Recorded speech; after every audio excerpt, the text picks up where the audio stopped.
Mortgage arrears are at a 7-year high.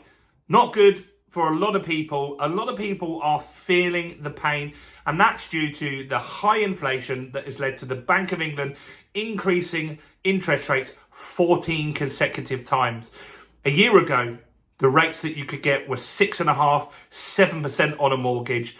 Now they're in a much better territory, but there are lots of people that have come from low rate mortgages and had to fix onto these much higher rates or try and chance it on the variable rate, which has ultimately led to a great big increase in mortgage arrears. Now, what does this mean for the property market? Because people in arrears is not good. It's not great for any kind of economy. But how bad is this compared to 2008, 2009, when we had the last crash? Well, I'm going to go into that and more in this video. Make sure, if you haven't done already, you subscribe to the channel over there and hit the bell notification. I've got new content on property every single day. I don't think anyone else is doing that at the moment. Do smash the like button, tickle the like button, do something to the like button. That really helps us with the YouTube algorithm. I know some of you get annoyed with that, but come on guys, all you're doing is pressing a button, and that helps more people watch this video, and that incentivizes us to make more content.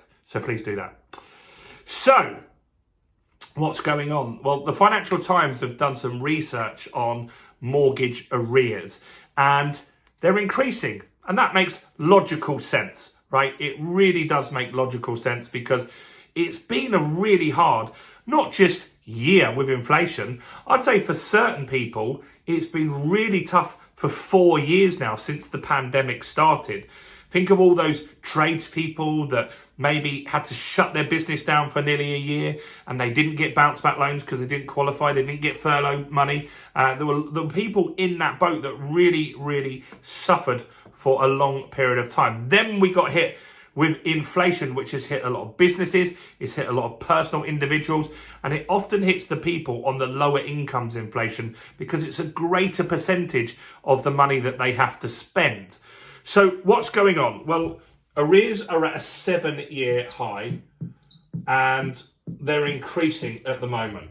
So the last quarter, arrears are at 1.23%. So just under 1.25 in the last, so that's the last quarter. Oh, that's so cute.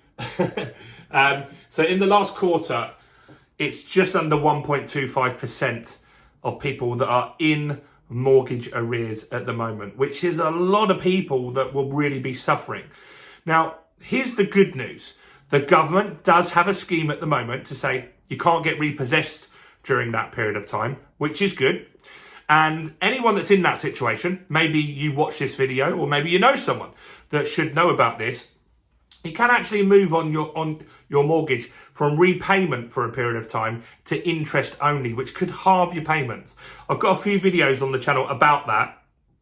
I think more people, now we're getting more people in arrears, need to know about that. So let people know. Maybe share, if you've got a friend that you think might be in that situation, just click the share button below and WhatsApp them the video or email them the video and get them to find out about that. So if you are in arrears, you can move, or even if you just are struggling financially at the moment, for any reason, you can move on to interest only for 6 months. That's very important. Now, how does this compare to the previous quarter? Well, in the previous quarter, it was 1.12. And so that's in the previous quarter. So it's going up. And that's a big jump. If you look at that as a percentage-wise, that's more than 10% increase in people in mortgage arrears. That's really not good. Now, a lot of people would look at this and say, well, this indicates that the housing market is going to crash.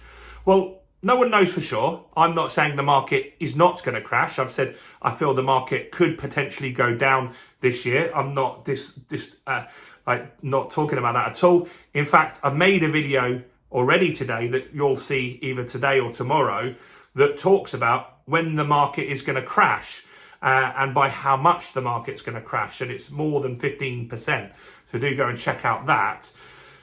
But what's interesting this time is that lending has been a lot more responsible. I started my buy-to-let portfolio in 1999. And I remember getting a mortgage. You just told the broker how much you earned. Like, there was no checks. There was something called a self-cert mortgage. They didn't check your bank statements. They didn't check your pay slips. You just told them how much you earned. It was crazy. Also, you could borrow 100% mortgages. So there was no equity in a lot of these properties. And so that meant that people really struggled when the market turned. So how much and how bad was the arrears in 2009, which is when it peaked? It was 3.64% in 2009. And that's a big difference, right? So while it's not great, and it is definitely tough for those people that are on that, hopefully they become aware that they can move to interest only, and they can have some payment holidays, and they can extend the mortgage and stuff like that. Speak to the lenders. Don't put your head in the sand. Right? That's very, very important. You don't do that. What it is interesting to see is because lending has been way more responsible for a long time, it's hard to get a mortgage now. It used to be so easy, it was ridiculous. It's now super hard to get a mortgage. They check absolutely everything. And that's why we're not near the peak, anywhere near the peak at the moment. The arrears are significantly lower. What else they're saying is one thing that's going to hopefully improve this is the Financial Times is saying they feel that the Bank of England base rate is going to drop quite a bit this year. Still, this is off today. They feel the base rate is going to go down to 4.5%.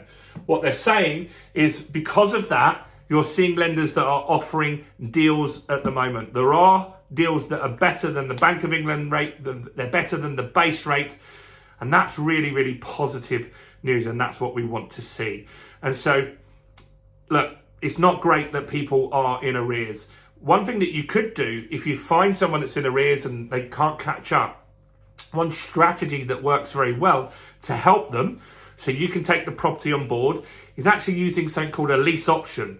And a lease option is a great way to acquire property. So I'm going to link below how you can find out how to use lease options and stuff like that, because they are a very, very good strategy, particularly to help people out that need it in these difficult times. Anyway, let me know. Do you think these figures are accurate or fudged? Some of you don't often believe the data that comes out. Let me know in the comments. Do you think we're going to beat the peak of 2009 of 3.64% in arrears? Let me know in the comments below. Do smash the like button. That really helps me. Do check out some other content on my YouTube channel, including this video right here.